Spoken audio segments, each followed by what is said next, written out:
Just one last question. How do you not get caught up in the whole doubt of it being too easy? Because sometimes I get tripped on that, and I see all of these things manifesting, and it's just, I do, and it's just... Show yourself that there's no end. Show yourself that you never run out, and be sensitive to the way you feel, and teach yourself that you're the only one that blocks it, and you can feel when you start to do that, and then cut it out and stop it. Okay. In other words, the only way you can get rid of doubt is by experiencing clarity, because both cannot abide within you at the same time. But when you try to get rid of doubt, you're amplifying doubt. When you're reaching for clarity, you're amplifying clarity. So test it. Test the universe. Test the universe. Do you know what I want?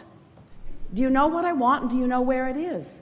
Ask that question, and then follow your impulse and watch how much of what you want is revealed to you in the next 24 hours. Test it. Test it. Test it. And the worst thing that'll happen is that you'll show yourself you're in a resistant state. And the best thing that'll happen is that you'll show yourself that you're not in a resistant state, and some of what you want can show up right now, right now, right now, right now. Test it. Test it. No one is being deprived of it, but sometimes you've practiced some personal deprivation. And you won't know where you are until you focus and see how it works out. Thank you. We've always liked saying this. We've been saying this for years. Maybe the first thing that we ever said, as Esther allowed us to use her words and her ability to communicate. There are two ways to know whether you're on your path. One is by how it feels, and the other is by how the path is unfolding. But if you wait until the path is unfolding, then it's harder for you, because now you're having knee-jerk responses to the path. That's a sort of conditional approach that doesn't work out very well. But you all are in the state, we've sort of lulled you into this by your willingness to play with us and listen to us.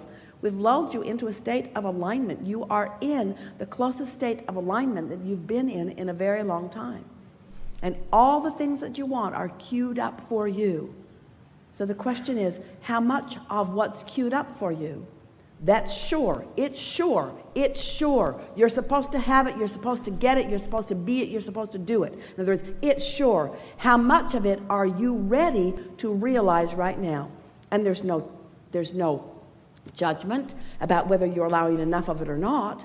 It's sort of a self-experience. Compare yourself to no one. Just have your experience and notice how much better this day is than yesterday. And the next day, how much better it was than the day before it and the day before it. Every day gets better, because every day you get clearer. And every day your realization of what you want takes on a stronger vibrational focus.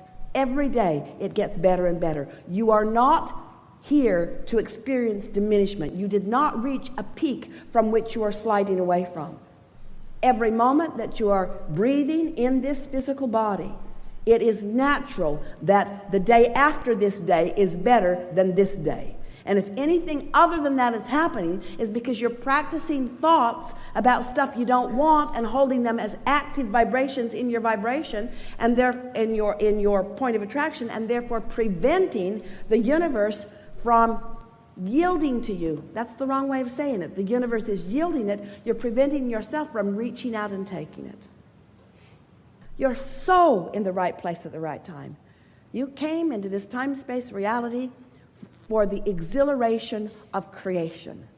And once you get your legs under you, as you say, and get your wits about you, and realize what emotions mean, and start paying attention to how you feel, and start promoting for your well-being with your own thoughts and with every word, and then watching the cooperative universe reflect back to you how you feel about you, period.